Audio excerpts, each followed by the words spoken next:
Muy buenas tardes, estamos en el tercer episodio de Hablemos de X. ¿Qué tal, Quique? ¿Cómo estamos? Muy buenas tardes, ¿qué tal? Con ganas, tío, con muchas ganas. Con muchas ganas y una anécdota. A ver, estábamos probando hoy lo del el Facebook Live. Hemos hecho nuestra entradilla súper guay, súper divinos para que vierais cómo comienza un programa. Pero bueno, al final uno de nuestros micros no estaba funcionando y tenemos que repetir la entrada, pero ya sin teléfono y sin Facebook. Cosa del directo. Exacto, es que varias cosas a la vez nos ha puesto un poquito nerviosos. Pero bueno, tenemos temas muy interesantes que tocar esta tarde. Y antes de nada, queremos dar las gracias por los resultados que estamos obteniendo en el podcast. La verdad, Impresionantes. llegamos a muchas personas, no solamente de ámbito nacional, sino que saltamos el charco y tenemos a los compañeros de Latinoamérica apostando mucho por oírnos y por opinar. Muchísimas gracias. Me encanta que hayas comentado eso. De hecho, el otro día vi las estadísticas, tío. Sí, Y me impresionó el número de países que estábamos tratando. sí. De habla hispana, o si había alguno de habla inglesa, pues a lo mejor nos entendía, no lo sé. Exacto. Pero nos escucharon, que es lo importante. De eso se trata. Que no es poco. Lo que sí animamos, de igual que ha ocurrido, pero no tanto como deseábamos, que queráis participar más a nivel de plataformas donde se puede ver las opiniones de los demás, como son Facebook o Twitter. Sí que es cierto que seguimos recibiendo el mail, el hablaconx@gmail.com, y os ¿Te lo lo has agradecemos. Me he aprendido por fin el mail después de 3 veces. Pero nada, simplemente luego comentaremos un poquito de algunos temas que nos han comentado en el Perfecto. programa. Lo hacemos al final del programa, si te parece. Genial. Muy bien. Pues te traigo un temita calentito. A ver, cuéntame, por favor. Temita calentito que creo que nos preocupa a todos, ya sea en mayor o menor medida, pero nos preocupa. Ajá. ¿Seguridad o privacidad? Si te digo esto, ¿qué opinas? Complicado. Complicado. Así a grosso modo, ¿qué me dirías de qué prefieres tú en tu vida? ¿La seguridad o la privacidad? Las dos. El problema es que prefiero las dos, porque claro, 50%. valoro muchísimo mi privacidad, sí que es cierto, ¿no? Lo que pasa que pienso que a veces son necesarias pues estas pérdidas de privacidad ante determinadas circunstancias como robos o cosas por el estilo, pero de entrada me inclino más por una vida más privada antes que una vida tan observada. Perfecto. Vale, yo este tema lo traigo motivado por el crecimiento de cámaras Sí. para la vigilancia urbana que estamos teniendo en estos días, ¿no? Ajá. Bueno, ya desde los años 90 aproximadamente cada vez se van viendo más cámaras en las calles que controlan, pues eso, tanto el tráfico como la delincuencia, y ayuda un poquito a que las calles de las ciudades sean más seguras, ¿no? Ajá. Pero claro, eso también en ocasiones interviene en la privacidad de las personas. O sea, el que te estén grabando 24 horas al día como paseas por la calle. Te pongo un caso. Sí. Imagínate que no es el caso, que tú eres un señor que estás casado, pero te gusta salir con otras señoritas. Seguramente tengas algo que ocultar, Ajá. por lo que no te gusta que te graben. Sí.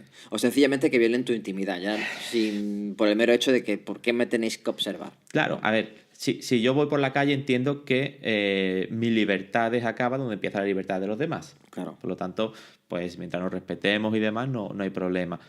Pero en el caso de que tengas algo que ocultar, pues a lo mejor te incomoda un poquito más. Pero bueno, vamos a empezar desde el principio. Sí. Que creo sí, que siempre es lo correcto. Y vamos a hablar de este tema. Entonces, Genial. la pregunta es, ¿cámara de vigilancia en espacios públicos? ¿Sí o no? Para entender esta pregunta, quizás debemos entender que tanto la privacidad como la seguridad son derechos fundamentales. Ajá. ¿Vale? Son derechos fundamentales que deben convivir sin que se interfieran unos con otros, ¿vale? Ajá. Porque como tú dices, quiero tener los dos, Está claro. ¿vale? En igual medida. Quiero estar seguro y quiero tener mi privacidad. La intimidad personal debe ser inviolable, ¿vale? Porque cada individuo tiene que tener la oportunidad de desarrollarse en su intimidad, ¿vale? Sin que nadie te violente ni que pueda incomodarte, ¿vale? Entonces, me gustaría dejar claro 3 términos, ¿vale? 3 definiciones para a lo mejor poder entrar un poquito más en debate. Y estas son. La primera, el espacio vital, ¿vale? Esta es una definición un poquito amplia que abarca las dos siguientes. Y nos dice que el espacio vital es el ámbito territorial que necesitan las colectividades y los pueblos para desarrollarse. Ajá. ¿Vale? Como he dicho, es bastante amplio. El siguiente sería el dominio público. Sí. ¿Vale? El dominio público, pues es el dominio de los bienes destinados al uso público, ¿vale? Esto puede abarcar pues, las vías urbanas, plazas, jardines, estaciones, puertos, aeropuertos, etcétera. Y la tercera definición sería privacidad. La privacidad, según nos comenta la RAE, es el ámbito de la vida privada que se tiene derecho a proteger de cualquier intromisión, ¿vale? Por lo que yo entiendo de estas definiciones, el dominio público no te va a dar esa privacidad. Está claro. Está claro. Andar por la calle es dominio público. Efectivamente. Por lo tanto, lo que hagas en la calle no pertenece a tu entorno de privacidad. Porque sabes que alguien te va a ver. Total. Hoy en día, sea una persona o una cámara. ¿Vale? Entonces, ¿quieres aportar algo sobre estos primeros pasos que estamos dando? Me inquieta muchísimo porque me resisto. Todos queremos llevar una vida muy privada, pero todos queremos llevar también una vida muy segura. Sí. Esto es como cuando dices, mira, estoy súper cansado de la policía, no la soporto, pero en cuanto tienes un problema, eres el primero que estás llamando y por favor que vengan a ayudarte. Preguntando dónde está la policía, ¿no? Exacto, Claro. ¿no? Entonces es un término en el que a lo mejor tendríamos que ser más consecuentes con nosotros mismos y, oye, darle la importancia que merecen a cada uno. Lo que pasa es que sí que es cierto, cuando tocamos el tema de la intimidad nos ponemos especialmente complicados, Sí. ¿no? Porque queremos vivir, o al menos hablo por mí, quiero vivir de una manera en la que no me sienta tan observado. Eso es, a grosso modo, lo que te puedo decir así de entradilla. Vale, también quizás, porque ¿qué consideramos intimidad? No sé, ir al aseo es intimidad. En los lugares públicos normalmente pues tienes tus cabinitas que echas el euro y tal, y puedes hacerlo. Si tú decides ir al aseo en el parque de la plaza del pueblo, estás incomodando a otras personas. Por lo tanto, entiendes que no vas a tener esa intimidad. ¿Vale? Yo personalmente prefiero la seguridad. ¿Vale? Me gusta que me respete, me gusta respetar a las personas y me gusta que cuando voy por la calle, si ocurre algún hecho delictivo, pues tenga la seguridad de que eso va a quedar grabado. ¿Vale? De hecho, recientemente pues ha habido tristes casos en la tele de los Sanfermines, de la chica de la manada y demás, que bueno, sí ha podido hacer un seguimiento de todo eso gracias a las cámaras ciudadanas. Sí. Tiene su parte positivísima. Vale, entonces yo voy a hacer esta pequeña exposición, pero quiero que tengáis en cuenta que para mí prevalece la seguridad a la privacidad. ¿Vale? También hay un hecho que hoy en día se está poniendo muy de moda, que es el tema de los drones. Sí. ¿Vale? Y eso es terreno de nadie, cualquiera puede comprar un dron y ponerlo ahí a volar. Y son drones con cámaras. Sí. ¿Vale? Cámaras que pueden emitir en directo, como hemos hecho nosotros para abrir Facebook, este programa. Sí. O cámaras que a lo mejor no emiten en directo, pero que guardan esa grabación para que alguien después pues haga lo que quiera con ellas, ¿no? Entonces estamos en una época donde la tecnología a lo mejor va más rápido que las leyes. Sí. Y quizás el sentido común sea el que deba un poco guiar este tema. Claro, el problema es el sentido común. Exactamente. Hay muchos vacíos legales y el tema de los drones sí que es una realidad que cualquiera, ya sea porque seas fotógrafo o porque no lo seas, simplemente te guste la tecnología y observar, pues te deja en una tierra de nadie ahí o en un cielo de nadie, mejor dicho, ahí súper extraño, ¿no? En fin, Kiki, la verdad es que las preguntitas son complicadas. Una dicotomía difícil de resolver. Es complicado. Yo quería buscar un par de casos extremos, ¿vale? Porque, como tú sabes, cuando tratamos un tema siempre hay algún sitio donde se trata de una manera Sí, que claro. se lleva al máximo exponente, ¿no? Y he encontrado un par de ellos.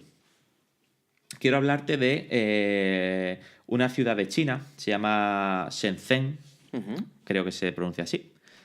Es una ciudad donde conviven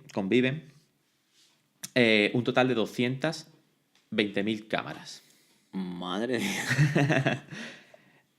Esas cámaras conviven con los ciudadanos, ¿vale? Entonces, es una ciudad donde todo lo que ocurre en las calles queda registrado, ¿vale? Y no solo queda grabado, sino que utilizan un software de reconocimiento facial, de reconocimiento de gestos, donde si Dani va a comprar el pan, el gobierno sabe que Dani está comprando ¿Ves? la barra de pan. Es que eso es lo que... Dios, es lo único que puedo decirte. Una cosa es la seguridad y otra cosa es ya esto que sobrepasa límites. Vale, estas 220.000 cámaras vigilan a 12 millones de habitantes que hay en la ciudad de Shenzhen, como comentaba antes, ¿no? Sabemos que en China, pues bueno, hay unas leyes un poquito diferentes a quizás las leyes europeas. De hecho, hace poco leí una noticia que decía que van a controlar a la ciudadanía por puntuaciones. Toma. ¿Vale? Si tú me caes bien porque tú eres el chico del bar que me sirve el café, yo te voy a puntuar según cómo me lo hayas servido o según cómo me hayas dicho buenos Me días. estoy acordando de una serie de televisión, Black Mirror, Efectivamente. y toda la paranoia, creo que era el segundo o el tercer episodio que hablaba de eso y cómo la gente realmente ya mutas, te conviertes en un ente tan increíblemente social que dejas de ser tú. Efectivamente. Es falsedad, al fin y al cabo, ¡Buah! porque no puedes ser tú mismo.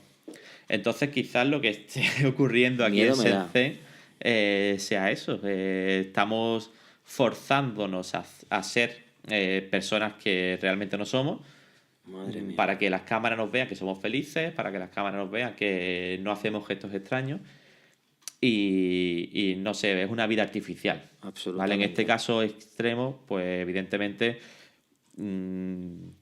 tiraría más a tu forma de mirar, ¿no? De esa privacidad, porque creo que se han pasado un poquito de las rayas. Madre de Dios, de El Big otro Brother. caso que he visto nos lleva a Rusia. A ver, ¿qué pasa allí?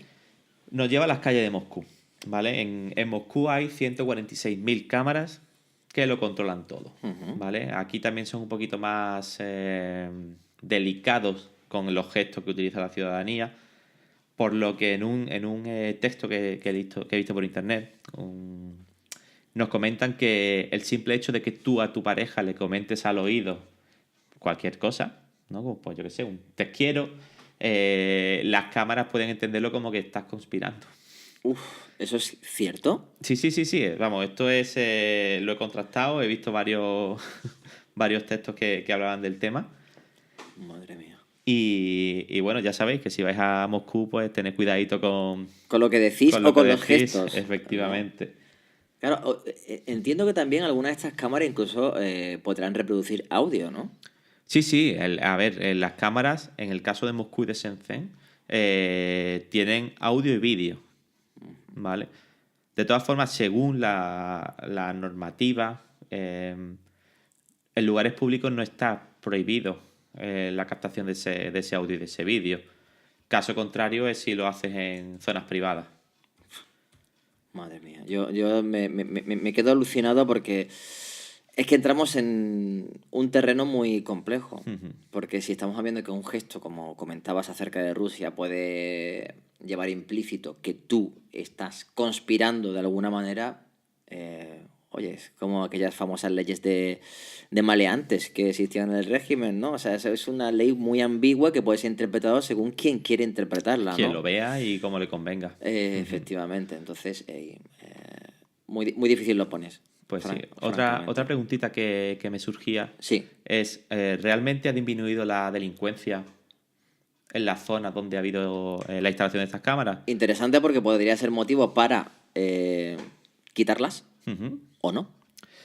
Pues a ver, la respuesta es que sí, ha disminuido. ¿En qué porcentaje?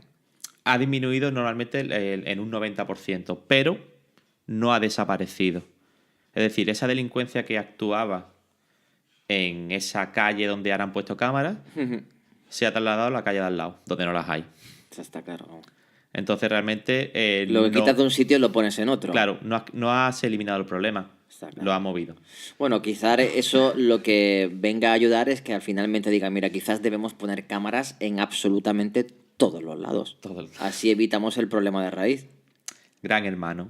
El gran hermano, absolutamente, hermano. ¿no? Otro punto interesante es que, claro, la instalación de estas cámaras ayuda a ahorrar.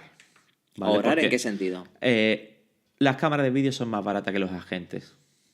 Está claro. Si lo planteamos de la forma de las cámaras detectan y yo mando la unidad, pues claro, no tengo a lo mejor a 40 gente dando vueltas por las calles, sino que tengo 50 cámaras que me cuestan una décima parte de lo que me cuestan los agentes, y cuando realmente hace falta algo, haya que los mando. Pero es todavía como que más paranoico, ¿no? Porque claro, eso supone que el observador está activo siempre. No es una cuestión de que yo pongo algo a grabar por si se necesita recoger una información No, concreta, no. sino que hay gente que te está mirando en todo momento lo que estás haciendo. Hay un centro de control. O un centro de control, aquí licua. Entonces, ese es el problema para mí. Claro. En el caso por lo que he leído de la ciudad china, es un software el que detecta, ¿vale? Esto es como las cámaras de tráfico que ven si tu vehículo ha pasado la ITV o no. Sí. Pues es igual, detectan tu cara, si tú estás en busca captura, por lo que sea, salta un aviso. Pero en el caso de Moscú, no, en el caso de Moscú son personas que controlan esas cámaras continuamente, Sí. y si ven un delito, pues allá que lanzan el aviso. O si ven algo extraño, ¿no? De conspiración, pues allá que lanzan al aviso, ¿no? Impresionante. Impresionante. O sea, yo. A mí lo que me deja más sorprendido de todo esto que estamos entrando en un punto donde sabemos dónde vamos realmente. Y el problema es que la pasividad, en cierto modo, al menos yo parto de mi opinión, de que no soy tan. No me gusta que haya tanta vigilancia, ¿no? En ese sentido con cámara. Estamos aceptando que esto vaya por el camino que va y como siempre, ¿no? Uno no puede estar de acuerdo con algo, pero tampoco hacemos nada para cambiarlo. Efectivamente. Entonces, bajo el nombre de la protección, ¿qué de cosas no se han hecho a nivel histórico? Cuidado, porque si empezamos a rizar, lo que sacamos de aquí puede ser horripilante. Sí, efectivamente. Horripilante. En fin. Yo, de todas maneras, cada vez que hablo de estos temas y cosas por el estilo, no puedo evitar acordarme de libros de auténticos visionarios, como es el caso de George Orwell, Sí. cuando nos contaba todo esto en su libro, ¿no? de 1984, donde ya las cámaras y los vídeos y tal se llevaba al propio domicilio, ¿no? Que vulneraría un poco las definiciones que tú has comentado antes, pero si seguimos en este plan, hey, ¿quién sabe a dónde vamos? ¿No? ¿Quién Hombre, sabe? es un control absoluto de la sociedad. Es lo que te decía antes, al final, de diferente modo es lo que se está intentando implementar en China, Total. que es el control por puntuación, ¿vale? En vez de tener una cámara que te están vigilando continuamente, tienes a millones de ciudadanos que te están vigilando continuamente. Qué miedo. Entonces, el futuro yo espero que no sea ese, pero tiene pinta de que cada vez vamos más allá. Hoy en día, cuando haces no sé, si utilizáis las aplicaciones de venta de segunda mano, por ejemplo, Wallapop, yo cuando voy a comprar o vender algo, pues la gente se fija en mis puntuaciones de que tengo Sí, reputación, está claro. y cuando voy a comprar algo me fijo en el de los demás. Claro, Pues pero- bueno, lo mismo Pero para entramos en un todos. terreno complicado porque enjuiciamientos de las personas en base a qué criterios. Porque son criterios muy culturales, ¿no? Sí. Eso como si pretendemos medir la inteligencia. Bueno, ¿qué es la inteligencia exactamente? Como para intentar medirla cuantitativamente. La inteligencia puede ser simplemente adaptabilidad al medio, ¿no? Es decir, que entramos en definiciones complicadas porque, claro, siempre va a ser todo cuantificable si seguimos los cánones que nos dicta la cultura, ¿no? No sé si me estoy dando a entender. Sí, más o menos creo que por dónde vas, entiendo por dónde vas. Es decir, si hay una aplicación que dice que mi credibilidad es máxima, bueno, ¿qué entendemos por credibilidad? Porque claro, si nos limitamos a entender los criterios sociales, vamos a excluir a mucha gente que a lo mejor no lo merece. Y si vamos a aceptar a otras tantas que a lo mejor no lo merece también, ¿no? Por lo tanto, si llegamos a ese ámbito, Dios, espero que sea dentro de mucho, Que que no yo nos quiero pille. vivir muchísimos años, pero que vivo muchos años y no lo vea, francamente. Muy bien, pues bueno, ahí me gustaría dejar un poquito el debate. ¿Qué opináis vosotros del tema de las cámaras? Seguro que si nos ponemos a buscar beneficios encontramos muchos. Y si nos ponemos a buscar contras, vamos a encontrar también unas cuantas más. Pero, ¿dónde está el equilibrio? Sí, el equilibrio es difícil de encontrar. No obstante, para todo esto, como venimos recordando, queremos crear un poco de cultura en ese sentido, de cultura de buscar la información y el debate, me refiero, ¿no? En las diversas plataformas como Facebook o Twitter podéis opinar. Lo que sí molaría muchísimo es que opinaréis abiertamente, que está muy bien que nos enviéis correos y por favor seguir haciéndolo, pero que opinéis abiertamente para que el resto pueda ver vuestras opiniones y poder generar un debate y poder conversar, siempre de manera elegante, obviamente, ¿vale? Antes de acabar, me gustaría, como he comentado, intenté lanzar una encuesta Sí. que, bueno, no ha tenido la participación suficiente, pero estuve buscando encuestas que se hayan hecho anteriormente. Y en 2011 se lanzó una que preguntaba, ¿las videocámaras reducen la delincuencia? Pues la respuesta era sí, no o no sabe. Tuvo una participación de 520 votos, ¿vale? De los cuales el 56,35% dijeron que sí, Ujú. que mejoraba la seguridad. El 42,3% dijeron que no. Y un 1,35% pues no supo opinar al respecto. Ujú. Por lo tanto, en esas fechas, supongo que habrá cambiado a lo mejor la percepción hoy en día. Seguro. En esas fechas, pues la gente pensaba que sí que iban a ser una medida de... Sí, pero tampoco un porcentaje de esto que tú No digas, era algo "Ey", extremo. es No algo era... como que no saber no contesta. Estamos hablando de unos valores muy cercanos, ¿no? Prácticamente es un 50%, Sí. tirando un poquito más al sí que al no, pero prácticamente es un 50%. También, antes de acabar el tema, investigando he descubierto que hay una página web en la que se dedican a recopilar cámaras, ya sean públicas o privadas, que tienen un acceso fácil, ¿vale? Es decir, tú pones una cámara en tu casa, Sí. no le cambias el código que viene por defecto, Sí. y algún hacker pues la coge y la pone en esta página web. Sí. Esta página web se llama www.insecam.org. Quiero que la veáis, y es interesante que sepáis que existe, porque también os va a dar conceptos de la poca privacidad que tenemos. Es decir, Totalmente. instalamos una cámara en nuestra casa, pensamos que es algo que solo vemos nosotros, pero quizás no. Igual Quizás, que las cámaras de los móviles o de los portátiles que se te pueden colar igualmente. efectivamente, quizás eso es más a nivel, no lo sé, a nivel más profundo de piratería. Pero una cámara que compras para tu hogar, de estas que venden en Amazon por 20-25 euros, si no le cambias el código es algo fácil de piratear. Entonces, si queréis visitar esta página, echarle un ojito para que le deis importancia a este tema de cambiar las contraseñas, o que tengáis una percepción de que vulnerar nuestra privacidad es más fácil de lo que parece. Está claro, porque nosotros somos partícipes en ello.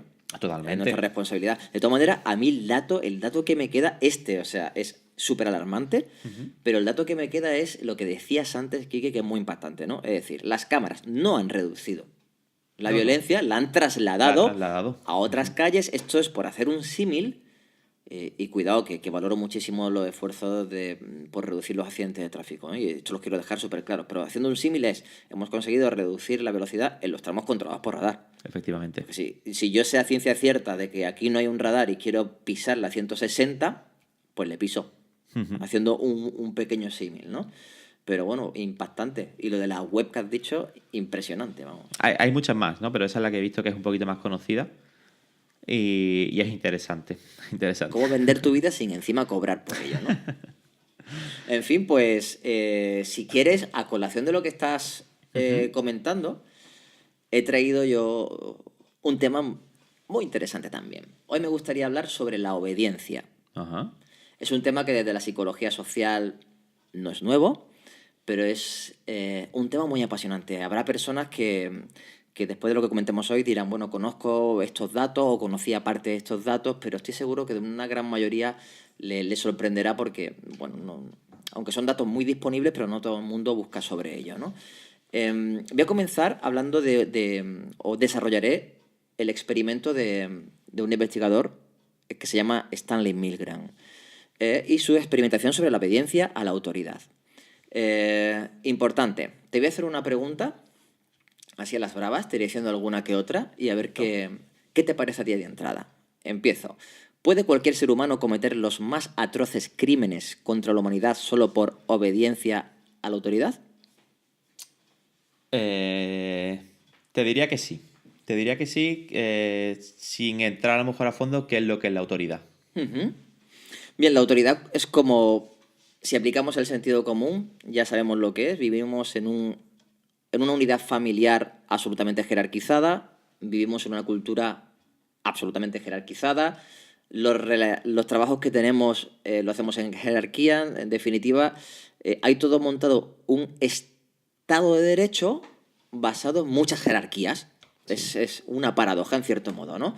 Pero bueno, ¿por qué surgió todo esto de estudiar la autoridad o la obediencia a la misma? Porque todos obedecemos a las mismas, ¿eh? Todos obedecemos a la autoridad en mayor o menor medida. Bien, te cuento, tras la Segunda Guerra Mundial, había muchos investigadores que empezaron a plantearse, oye, ¿por qué un ser humano aplica la obediencia a extremo? Es decir, tras la Segunda Guerra Mundial se hicieron muchos juicios, crímenes de guerra, ¿no? A los nazis.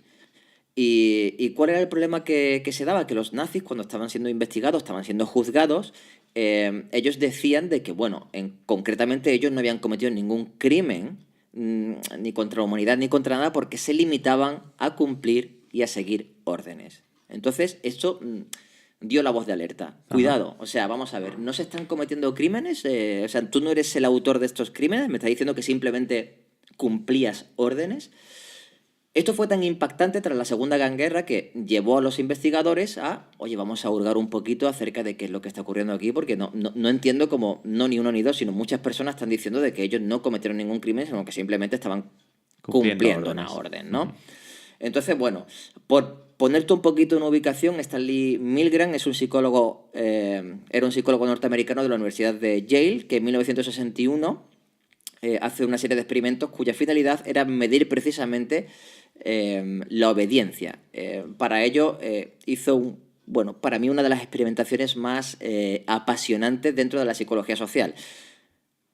Otro dato importante, es decir, hay muchas investigaciones que se dieron a finales de los 60, principios de los 70, que a día de hoy no se podrían llevar a cabo porque no son éticas. No son éticas porque, claro, para investigar determinadas cosas no se lo puedes comentar a las personas, porque si no caeríamos dentro de roles, claro, y no daríamos nuestra realidad, real, claro, efectivamente, ¿no? Entonces, claro, al no ser éticas no se pueden continuar investigando. Pero bueno, sí que en ese tramo, en ese periodo, se dieron muchas circunstancias e investigaciones que nos llevaron a puntos muy interesantes. A ver, preguntas. ¿Los nazis fueron realmente malvados y desalmados o se trató de un fenómeno grupal que podría ocurrirle a cualquiera en las mismas condiciones? ¿Cómo te quedas con esa pregunta? Porque es una de las preguntas que se planteó difícil, Stanley. Una pregunta difícil, sí. ¿Hasta qué punto somos totalmente conscientes de las consecuencias de nuestros actos cuando tomamos una decisión dura por obedecer a la autoridad? Otra pregunta que se puede quedar ahí y que cada uno se la pregunta a sí mismo, ¿no? Te cuento cómo se desarrolló este experimento. A ver, se reclutó un total de 40 participantes para el proyecto. Todo fue mediante un anuncio en el periódico. Estamos hablando de la época que no había redes sociales ni cosas por el estilo. Bueno, el periódico era la red social. Era, ¿no?, la red social, efectivamente. Entonces el experimento estaba catalogado como un experimento sobre memoria y aprendizaje. Y se le daba a las personas $4 por participar. Para que te hagas una idea, $4 vienen a ser aproximadamente unos $28 a día de hoy. Okay. ¿De acuerdo? Entonces se le aseguraba que con independencia del resultado o de lo que sucediera en el experimento, tú te ibas a llevar ese dinerito calentito para tu casa. Es decir, que si tú participabas tenías garantizado ese dinero. Ese era el reclamo, ¿vale? Okay. Entonces, el desarrollo del experimento tiene 3 roles implícitos. Un rol era el rol del investigador, que el investigador iba con una bata blanca y era como el que representaba a la autoridad porque era el que estaba investigando, esa invitación que se hacía a los participantes. La siguiente figura o el siguiente rol recaía en el maestro, que el maestro era el que representaba a cada uno de los 40 participantes, y el otro rol era el alumno. Por lo tanto, aquí tenemos la tríada: investigador, maestro y alumno. ¿Cuál es la historia que no sabían los maestros? ¿Cuál es la historia que no sabían los participantes? Bueno, pues muy sencillo. Tanto el investigador como el alumno eran personas que pertenecían al experimento, sabían perfectamente lo que estaban haciendo y lo que estaban midiendo eran las reacciones o comportamientos de este supuesto maestro, que eran las personas a las cuales se atrayeron mediante el periódico para ser investigadas. Okay. De entrada, ¿cómo estáis viendo el experimento?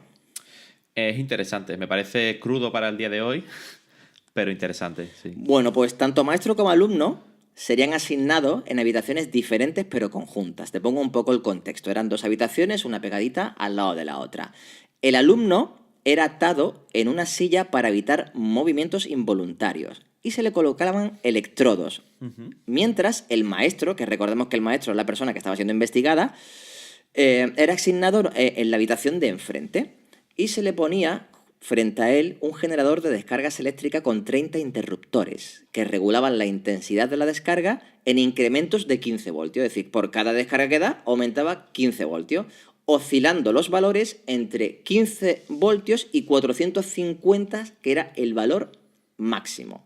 Vale. ¿Vale? O sea, el botoncito 30 eran 450 450 voltios para Voltios. quemarte interiormente, Madre básicamente, mía. ¿no? Entonces, para que todo fuera muy impactante y que no quedaran cosas al azar, había determinadas etiquetas que colocó Milgram en las descargas donde ponían moderadas, fuertes y peligrosas, ¿vale? Obviamente, pues porque te llevaban a un punto, imagínate recibir 450 voltios, Hombre. ¿vale?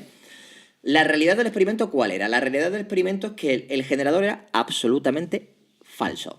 Lo único que hacía era que si tú pulsabas un botón, un interruptor, pues sonaban unos sonidos, obviamente, y cosas por el estilo. Pero nada de voltios ni nada similar. Lo que pasa Vale. es que cada vez que sonaba el botón que apretabas, la persona que estaba siendo como observada, que era el que estaba atado, que no se podía mover, hacía el paripé como que le estaban dando el voltaje y se le movía el cuerpo y tal, Vale, ¿vale? fingía la reacción. Efectivamente. Entonces, la dinámica es que querían estudiar el cómo te quedas con las cosas en el aprendizaje, ¿no? Era en principio un experimento de aprendizaje, pero bueno, que ocultaba realmente una experimentación basada en la obediencia.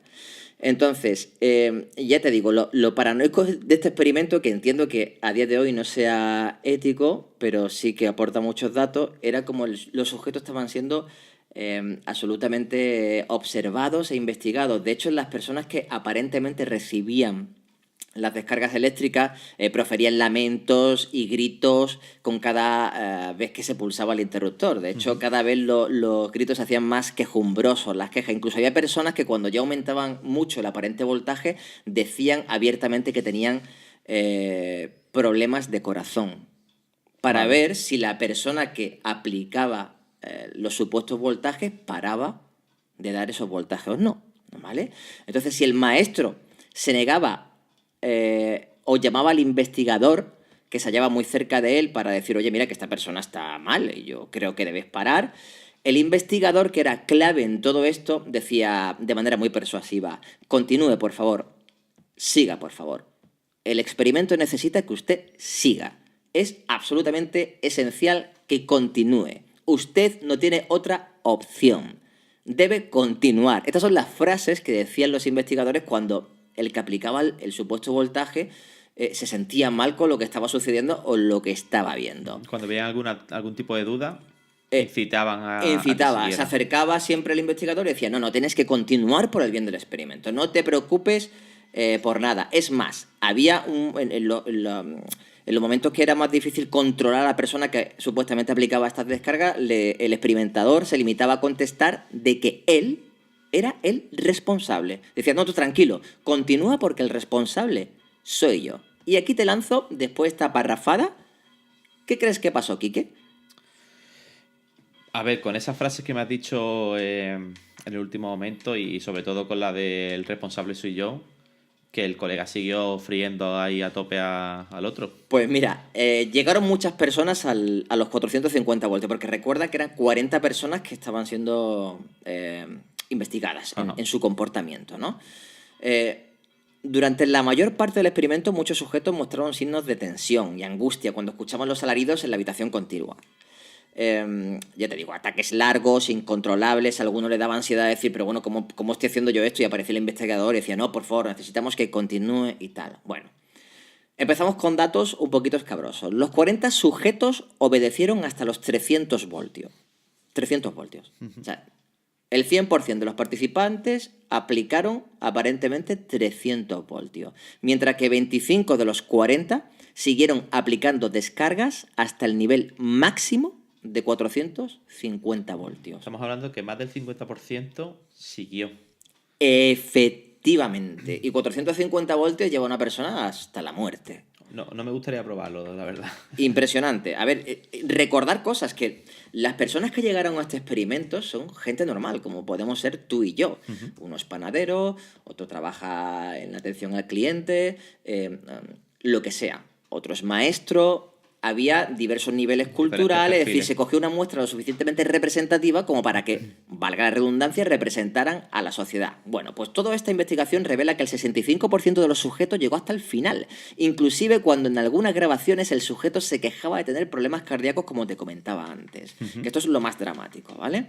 Entonces, a partir de aquí, se extraen unos datos, o Milgram nos comenta unos datos que son para mí muy impactantes. Porque claro, recuerda que empezamos con la premisa de que los nazis eran súper malvados, Sí. que lo fueron, obviamente, pero que ellos decían de que se limitaban a cumplir órdenes, que ellos no estaban siendo malos, simplemente, oye, cumplimos órdenes y nada Claro, más. estamos hablando, queremos diferenciar, ¿no? En la mano ejecutora de la voz ordenante. Exacto.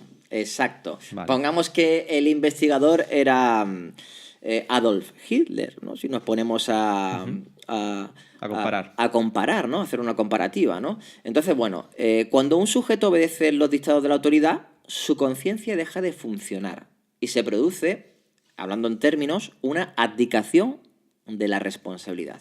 Es decir, la persona piensa, yo no soy responsable. Sí, estás ejecutando, como bien apuntabas tú. Pero yo no soy responsable, perdón.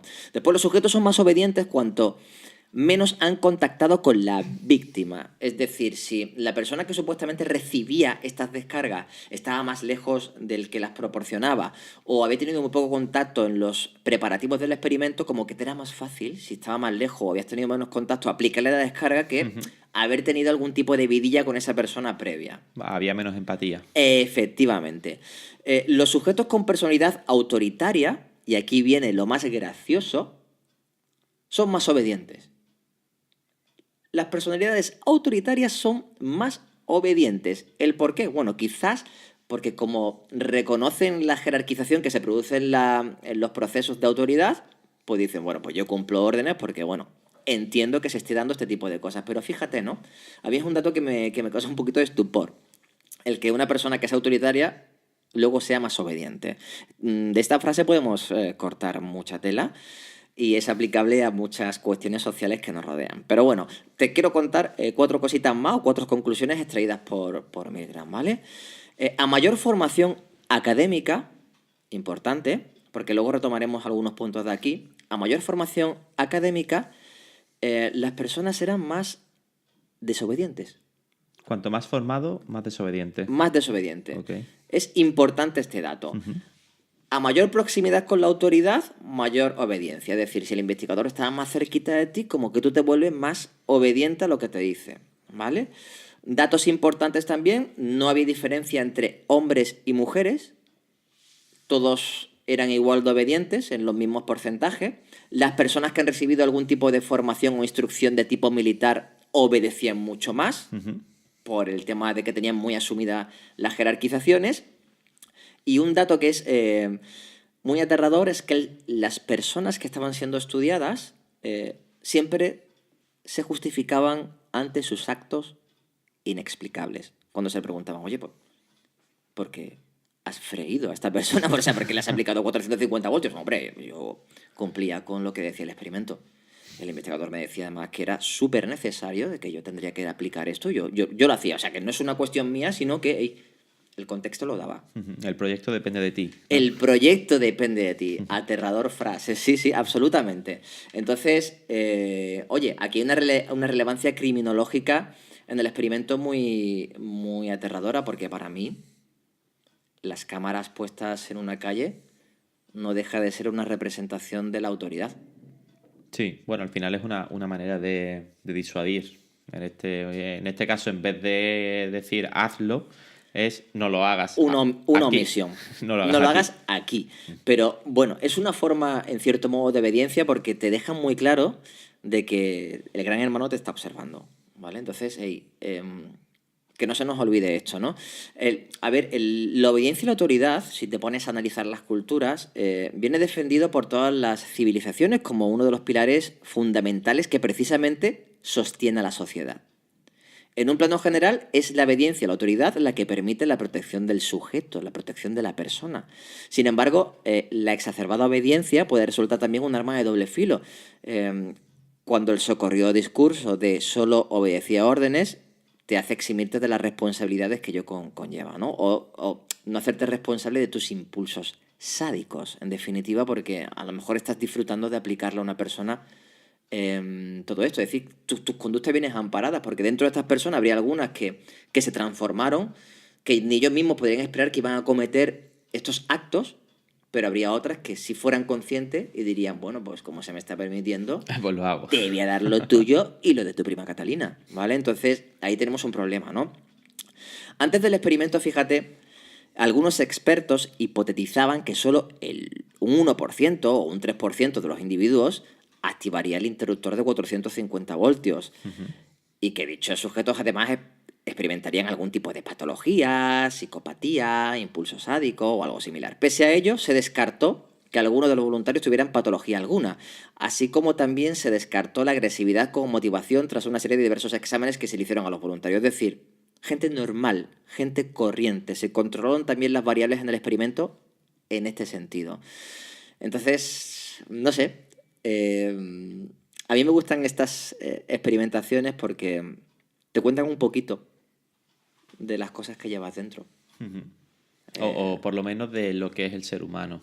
Exacto, ¿sí? Porque, claro, lo que no debemos escuchar es, oye, que esto le pasa a otros, esto no me pasa a mí. ¿Seguro? Es como todo, tienes que ver la situación, ¿no? Estaba leyendo a raíz de lo que comentaba, ¿no? De si se ha hecho algo parecido en la actualidad a lo que hizo Milgram. Y he visto que sí que se retomó, no reproduciéndolo fielmente. Claro. 50 años después se hizo algo similar. Como cambios, pues también fue una población reducida Sí. la que participó. Y en vez de 30 botones había 10. Pero bueno, al final el 10º era la muerte. Y curiosamente salió algo parecido. Es decir, esto nos viene a demostrar que con el tiempo no hemos cambiado en este aspecto. En absoluto, fíjate, Milgram, que se quedó un poco noqueado con todo esto, ¿no? Él postuló dos teorías para intentar explicar estos fenómenos. La primera teoría es la conformidad con el grupo. A ver, hay unos trabajos que son los trabajos de la conformidad de Ash, que algún día podemos mirar un poquito en qué consistía todo esto. Plantea que un sujeto que no tiene la habilidad ni el conocimiento para tomar decisiones, o sea, digamos que pierdes tu habilidad para tomar decisiones cuando te enfrentas al grupo. ¿Vale? No sé si me estoy explicando bien. Digamos que ante una situación en la que no sabes qué hacer, sigues al grupo, como sigues un borrego. al grupo, efectivamente. Vale. Te anulas tú y sigues al grupo. Entonces, digamos que transfieres las decisiones al grupo, ya sean buenas decisiones o malas decisiones. Sí, como lo hacen los demás, lo hago yo.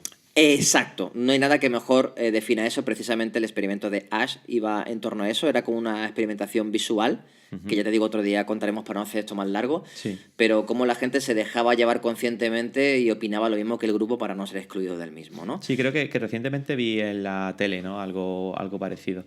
Que un ejemplo claro y rápido es que entras en una habitación donde hay 5 personas sentadas, llegas, te sientas y de repente se levantan esas 5 personas. Tu primera reacción es ¿qué está pasando aquí? Pero en menos de un minuto estás de pie como ellos. O sea, no sabes qué estás haciendo, pero estás de pie. ¿Por qué? Porque te estás integrando en ese grupo o haciendo lo mismo que ellos han decidido hacer, ¿no? Totalmente. Entonces sí que sería interesante quizás hablar de eso en algún momento, ¿no? Sí, sí, eso. Hay muchos experimentos que a lo largo del desarrollo de Hablemos de X me gustaría retomar de psicología social porque nos ponen en un punto muy interesante. La segunda teoría, retomando que decía Milgram, es la teoría de la cosificación, para explicar un poco esto. Cosificación, repito, ¿vale? Cosificación. Es muy aceptada la cosificación y hace referencia a que la esencia de la obediencia consiste en que la persona se percibe únicamente como un instrumento de la misma, ¿vale? Por lo tanto, puede atender a los deseos de otra persona. Cuando te digo otra persona, te digo de otro gobierno o de lo que sea. ¿Vale? Entonces, para mí, de todo lo que te he comentado, de las 40 personas que participaron, de que el 65% de ellas llegaron a aplicar los 450 voltios a la persona, bla, bla, bla, bla, bla, a mí hay cosas que me han dejado muy, muy tocado, de las reflexiones propias del colega Milgram, ¿no? Y uno de ellos es que la conciencia deja de funcionar. Y esto me lleva a pensar muchas cosas. Hay una obra muy emblemática, que es El miedo a la libertad, de Fromm, que desarrolla el concepto de la conformidad automática. Ajá. Para un poquito explicar qué sucede, ¿no? Se trata de la adaptación de la persona a las pautas culturales con el objeto de hacerse igual a millones de autómatas y dejar así de sentirse sola. Para Fromm, la sociedad moderna ha aumentado el desamparo y la inseguridad del ser humano, hallándose este más dispuesto todavía a someterse, incluso de una forma ingenua o infantil, a las autoridades, que sean capaces de hacerle más ligera la carga de la soledad y de la duda, en definitiva. Por lo tanto, ¿en qué punto nos encontramos? Porque tú antes hablabas de desarrollo, de cómo las tecnologías nos están influyendo, pero precisamente a lo mejor están influyendo, aunque sea muy típico y muy tópico hablar de ello, en esta inseguridad del ser humano y de cómo nos lleva a despersonalizarnos en cierto modo, ¿no? Porque dejamos de tomar determinadas decisiones por nosotros mismos, nos dejamos llevar, bueno, por determinados planteamientos grupales y nos vamos con ellos. No sé cómo lo verás tú en concreto. A ver, me gustaría meter aquí un tema que seguramente sea un tema conflictivo. Sí. En relación a lo que estabas comentando. La religión. Sí. Lo primero es, la religión te dice cómo debes actuar para ser un buen religioso. Sí. ¿Vale? Hoy en día sabemos que, por ejemplo, la religión musulmana, pues hay una rama radical que justifican todos sus actos por lo que ellos entienden que dice el Corán, ¿vale? Que es su libro sagrado y es la palabra del profeta, ¿no? Realmente es como un experimento Milgram a lo bestia. Sí. Lo que pasa es que no me gustaría ceñirlo al tema del Corán, que tienes razón, porque fíjate, te pongo un ejemplo y te he interrumpido, perdona, pero... No, pero quiero crearte aquí un poquito de debate porque te estaba pensando y esto me viene de una frase que acabo de leer, te la digo, ¿vale? Sí, Tal cual. No es que los sujetos quieran hacer el mal, es que su motivación se basa en la firme creencia de que están haciendo algo digno y noble. Claro. Es a colación de todo lo que está sucediendo. Efectivamente. No es lo que diga el libro o lo que diga el amo, ¿no? Que me está diciendo qué debo hacer. Es como el amo lo entienda o como yo lo entienda. Sí, absolutamente. De hecho, si te pones a pensar en la religión cristiana, que es la que nos toca a nosotros directamente, la mayor forma de autocontrol, el primer gran hermano que se creó, no hizo falta tecnología, ¿no? Se hizo a través del pecado. Efectivamente. Porque la mayor inoculación de veneno que ha recibido el ser humano es precisamente la del autocontrol extremo, ¿no? Porque ya es, imagínate, ¿no? Ya es, por favor, no hagas estas cosas, estate pendiente de ti mismo porque no puedes hacer estas cosas. Y si lo haces, estás pecando. Y si pecas, lleva consigo o implícito estas tantas cosas. Cuidado. O sea, que parece que esto es nuevo, que lo estamos inventando ahora con internet. No, esto viene de bien antiguo, ¿no? Entonces, es muy peculiar todo esto. Y el tema de las religiones, absolutamente aceptables todas, pero dentro de la misma habrá cosas que guay, que bien, y dentro de la misma habrá cosas que, oye... Según la época y según cómo se entienda y según cómo se quiera promulgar, ¿no? Absolutamente. Otro punto de los que me inquietaba muchísimo, hemos hablado de cómo, bueno, te sentabas de la responsabilidad, que ese para mí ha sido muy bestia y que todos lo hacemos en mayor o menor medida, somos conscientes o no de eso. El alejamiento de la víctima facilita la crueldad. Claro. ¿vale? Cualquier estratega sabe que la agresividad de los soldados tendría mayor probabilidad de desaparecer si conocieran a sus enemigos. También la tecnología es buena aliada a la hora de hacer daño a otro ser humano. Pues la distancia a que son eficaces las armas actuales protege al sujeto de las consecuencias de su utilización. O sea, esto va muy a colación de la web que has comentado tú antes de, oye, pues lo que voy a hacer ahora mismo es, me voy a meter en tu cámara de la casa y te voy a observar. En definitiva, bueno, puedo hacer lo que me dé la gana porque no me voy a sentir culpable. No te conozco. No te conozco absolutamente de nada, ¿no? Es decir, no es lo mismo el experimento de Milgram que esto, pero a ver, es invadir algo muy concreto, ¿no? Entonces, fíjate que esto me movilizó mucho este punto. El alejamiento de la víctima facilita la crueldad y te quiero decir qué es lo que me removió. Es esto mismo lo que hacemos con el tipo de alimentación que tenemos en la actualidad. Alimentación basada en carne, sin tener conciencia de lo que implica tener que quitar vidas. Si viéramos cómo funcionan los mataderos en realidad, o si tuviésemos que quitar la vida, ¿nosotros seguiríamos comiendo carne? Porque claro, estamos hablando entre seres humanos, qué horrible es esto, vamos a pasarnos por un matadero. O muchos de los huevos que llegan a nuestros supermercados bajo hacinamiento absoluto de las gallinas que le cortan las patas para que quepan en un habitáculo más pequeñito y quepan más y den más huevos. Cuidado. En los supermercados no vemos animales, sino vemos trozos de los mismos que, oye, a ciencia cierta nuestra conciencia no sabe qué es. Entonces, ¿por qué cuento esto? Te preguntarás. Pues porque me gusta cada vez que analizamos algo, tú y yo, Quique, ya sabes que soy muy obsesionado de la responsabilidad en que nosotros mantenemos todas estas conductas. Entonces, para mí, el experimento de Milgram viene a contar una característica muy concreta del ser humano, no solamente en la guerra, sino precisamente en nuestra propia alimentación. No sé cómo lo ves, pero a mí eso me dejó rayado el otro día en casa, porque nunca le había abordado este punto desde ese ámbito y dije, ostras. La verdad que no me lo había planteado a nivel animal, para el tema de alimentación. Sí que me estaba acordando que hace unos años, en 2009, salió una película que se llamaba La Caja. ¿La caja? No sé si recuerdas de qué iba el rollo. No lo recuerdo, francamente. Vale, La Caja. La Caja, no voy a hacer spoiler, simplemente voy a contar un poquito de qué iba, porque es interesante y va a colación un poquito de este tema, ¿no? Resulta que una familia necesitada estaba pasando dificultades económicas, recibe un paquete que es una caja con un botón. Recuerdo que era así, un botón rojo o algo así, ¿no?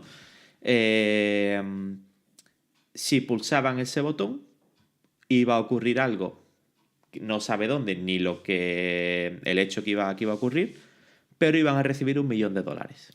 Uf, interesante. Entonces, claro, la película va un poquito de qué ocurre si pulso este botón. ¿Realmente me compensa ese dinero? No sé lo que va a pasar ni a lo mejor me toca, por lo tanto, a lo mejor debería pulsarlo, ¿no? Está claro. Entonces, es eso. No voy a contar más porque no me acuerdo tampoco, pero sí que recuerdo que era interesante. No sé. En lo que tengo una hago un inciso aquí. Tengo una capacidad de olvidar películas Sí. brutal. Como yo de olvidar nombres. Bueno, O sea, es brutal. Eso me da la oportunidad de volver a verla y volver a disfrutarla. Interesante. Pero bueno. Dentro de un par de años la veré porque la voy a disfrutar como si fuera hoy mismo. A lo mejor en mitad de la película digo, hostia, que yo ya lo he visto. En los títulos de crédito. Total, que recomiendo. La Caja era el título en español y The Box, es inglés, es el título original. Interesante. Y A ver si me gusta, trataba creo. sobre esto. Seguro que Netflix no la tiene porque cada vez que busco una película interesante en Netflix nunca está. Pero bueno, tampoco voy Pero a entrar tiene Netflix. en esos derroteros, ¿vale? A la pregunta que me hacía, si me había planteado esto. A nivel alimentación, nunca me lo había planteado. Pero supongo que si antes se alimentaba de carne y tenían que matarlos ellos mismos porque lo hacían. No a esta escala tan brutal como lo hacemos de mato sin saber si se va a consumir esta comida, pero sí que se mataban animales para comerlo, Claro. ¿no? Pero distinto es cazarlo Ajá. que tomar algo que no sabes que estás tomando. Porque Ya, eso sí. yo Oye, creo que se reduciría notablemente el consumo de carne Aparte porque, bueno, la huella ecológica, que eso sería para analizar en otro programa, la huella ecológica que deja el consumo Ya. de carne a nivel mundial, es horripilante. O sea, nuestro estilo de consumir alimentos está llevando al traste al planeta. Pero bueno, ya te digo que eso será para analizarlo quizás en otro momento, pero que, no sé, yo veo muy bien que te alimentes, pero que tengas conciencia de lo que haces. De todas maneras, quiero acabar con el mejor punto. Quiero acabar con el mejor punto. A ver, a mayor formación, menor intimidación de la autoridad. Me gusta que comentes eso. No te lo he dicho, pero estoy grabándote. Ah, sí, Sí, estupendo, sí. estupendo, estupendo. A traición. Y quería hacer una prueba de grabación en directo y Sí. emitir un poco en directo. Y Elmo Paine, a través de Facebook, nos comenta esto mismo que estás diciendo tú. A mayor formación, tienes más herramientas para luchar. O Efectivamente. sea, el conocimiento te hace más poderoso. Te da más recursos mentales. ¿Vale? Y también va a lo que comentabas antes. Cuanto más formación académica, menos participativo eras a la hora de dañar a la otra persona. Efectivamente.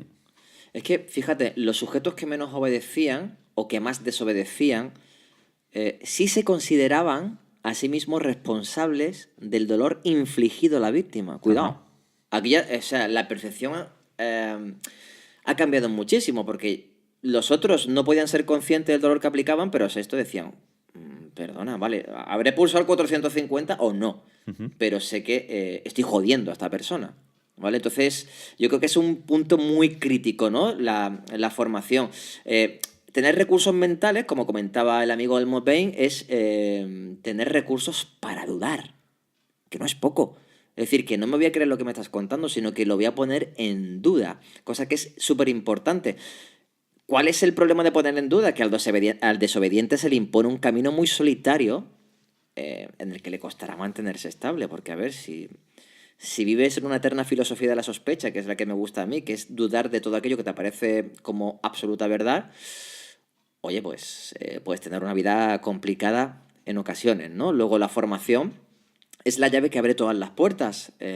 Esto me hace pensar en la actualidad, Quique, en los recortes en educación, entre otros. No es por meter los dedos, ¿no? Pero conforme menos educación se tiene, oye, pues ya estamos viendo a raíz de un experimento de psicología social hasta qué punto se puede llegar a actuar. Porque estamos hablando de comportamientos absolutamente observables.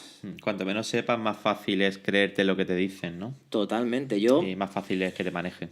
a ver, es que... A ver, me gustaría acabar todo esto con una pequeña reflexión y una pequeña preguntita, si te parece a ti guay. Dale. ¿Vale? La importancia de la desobediencia es el eje donde gira toda esta experimentación que tanto cuenta de nosotros y la cultura donde nos hemos creado, porque en definitiva nos hemos creado en una cultura.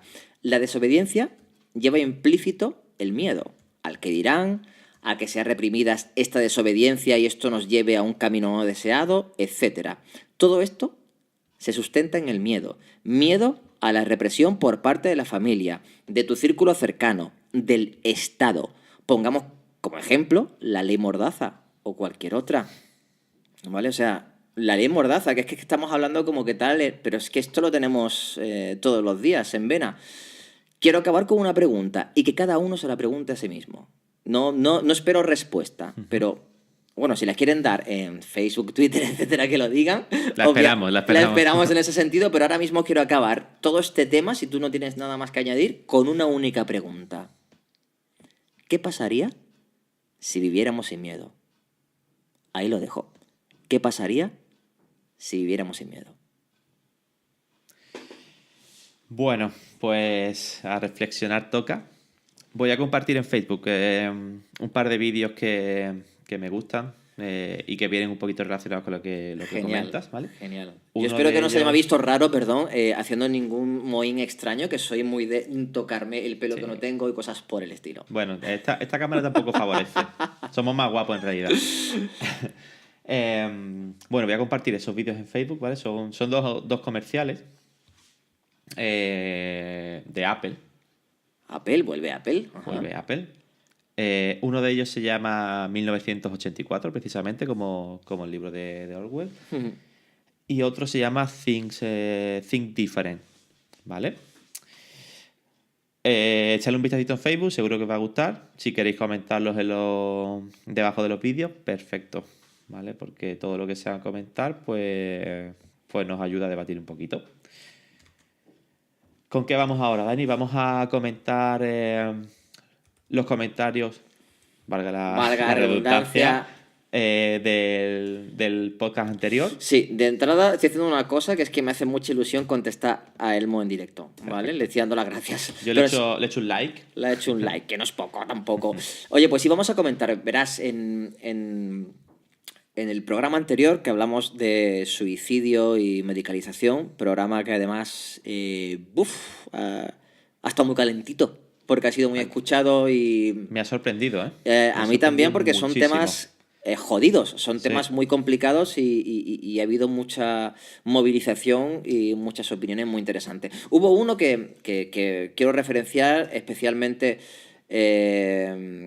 quiero referenciarlo porque, bueno, nos dejaron un comentario en Facebook y nos comentaban precisamente el hecho de que qué pasaba con la ballena azul. La ballena azul. Y todo iba en relación con Sí. el tema del suicidio. Exacto. Que si podíamos en algún momento hablar sobre la ballena azul y este tipo de historias, ¿vale? Entonces, bueno, sí, analizando un poquito el tema se podría hablar. Lo que pasa es que es tan denso, el tema es tan denso que quizás debiéramos verlo más adelante. Sí. Cuéntanos un poco qué consistía el tema de la ballena azul para ponernos en contexto. Quique, por favor. Vale, cuando me lo comentaste, yo ya conocía un poco el tema. Y de hecho es un tema de medio actualidad. Sí. ¿Vale? No sé si recordáis que unos meses atrás salió en los telediarios de jóvenes que habían muerto pues haciendo... colgándose de un puente, intentando hacerse el selfie más radical. Más arriesgado. ¿Vale? Y todo esto viene de la ballena azul. ¿Vale? La ballena azul surgió, si no recuerdo mal, en Rusia y es un llamamiento social donde te van diciendo qué debes hacer, ¿vale? Te van retando para que tú seas el que más likes tienes. Interesante, te van diciendo qué debes hacer. Te Es van otra diciendo forma de que- obediencia, sí, ¿no? Sí, sí. Definitiva, De hecho, ¿no? cuando tú aceptas entrar en el mundo de la ballena azul, como que haces un contrato donde dices que hasta que no acabes la última prueba, no puedes salir de ahí. O sea, es algo hoy en día sorprendente, porque No sé qué validez tendrá eso, pero mire, es no lo sé. impresionante. Es un poco lo que hablábamos antes de intentar adaptarte al grupo o intentar tener notoriedad dentro de tu entorno. Entonces, ahondaremos en un programa, no sé si en el siguiente o más adelante, porque tiene bastante información. Esto, el tema de la ballena azul es el que llevaba el tema del suicidio, o sea, de las diversas pruebas, la última era la de quitarte la vida, ¿no? Básicamente era tan radical que era la muerte. O Claro. sea, o no lo hacías o morías. Claro, ¿no? aquí hay claro, se abren diversos frentes, porque claro, si te suicidas, hay un problema. Hay un problema en la persona que se está suicidando que no esté pasando por un buen momento, me refiero. Hay dos. El primero es que mueres. Sí, obviamente. y el segundo es el que Claro, realmente pero no va bien la por cosa. un lado hay una incitación y por otro lado hay una ejecución de que tú obviamente no tienes que andar muy bien para llegar al último punto de quitarte la vida, ¿no? Es muy curioso porque me acaba de venir a la cabeza cuando estudiaba en la facultad, hace mucho de aquello, que había un apartado donde se comentaban que los delirios eran capaces de... un delirio se podía pegar, para Ajá. decírtelo de alguna manera. Igual que se te pega un resfriado, un delirio se podía pegar. Sobre todo en contextos muy reducidos donde no tenías contacto con muchas personas. Si tú te tropezabas con una persona que tenía una descompensación psicótica y tenía un delirio muy concreto, te podía llevar a observar la vida en base a su delirio. Bueno, sin ir más lejos, a ver, si nos ponemos a observar, hablando de lo que hemos hablado de obediencia, a Adolf Hitler, si tú lees el libro Mi lucha, que escriben, si no recuerdo mal, en 1933 en Mein Kampf. el ¿no? Mein Kampf, efectivamente, hay un problema de delirio muy concreto, una premisa que es errónea, una premisa que no debiera estar ahí y sobre la cual se sustenta toda su forma de vida. Es decir, la peligrosidad de proporcionar una visión absolutamente distorsionada. Entonces, claro, el tema de la ballena azul es un tema complejo que se podía explicar tanto por temas de obediencia como por otros que hemos ya hablado en el programa, pero que quizás debiéramos verlo de una manera más multidisciplinar, porque ahí sí que hay mucha tela que cortar. Por cierto, muchas gracias, Alberto, por el comentario. Entonces, queda pendiente. Sí, vamos, prometemos que vamos a andar más y bueno, comentaremos todas esas cosas curiosas que nos surjan y evidentemente esperamos ese debate y esas opiniones. Si queréis ir aportándolas de aquí hasta que hagamos el programa, bienvenidas son y nos ayudarán también, porque aunque somos dos y vamos a investigar por nuestra cuenta, seguramente si nos vais dando esas pistas podamos abordar más información. Exacto. Bueno, ya creo que por hoy no está mal. Yo creo que no sé cuánto tiempo llevamos, porque pierdo la noción del tiempo aquí con... Sí, no, tampoco lo sé, pero sí que nos ha pasado un rato. Solamente insistir en dar las gracias por la acogida que está teniendo el programa y lo que siempre digo, ¿no? Me gustear como si no existiera un mañana. Por supuesto. Y que muchísimas gracias a Ajedrez Social. Ajedrez Social, muchísimas gracias. Es un podcast, está alojado en iVoox. Y bueno, lo recomendó a sus oyentes. Ha sido brutal la acogida de un podcast, del podcast número 1 al podcast número 2 que hemos tenido. Y evidentemente sabemos que todo eso en gran parte gracias a ellos, ¿no? Sí, Ajedrez Social es muy interesante la labor que ellos llevan en práctica, ¿no? Es decir, es utilizar el tema del ajedrez como una manera de plantearte la vida de manera organizada y bueno, ser consecuente de la partida que estás echando, ¿no? Y en consecuencia actuar y ser responsable de tu vida, que no es poco. Entonces, muy recomendable. Ajedrez Social, los podcasts que hay, y se analizan temas muy interesantes en el podcast. Ahí lo dejamos porque he tenido la posibilidad de escuchar varios junto con Quique y es realmente impresionante. Bueno, pues poquito más que tengamos que añadir hoy. Poquito más, amigo mío, que no es poco, realmente.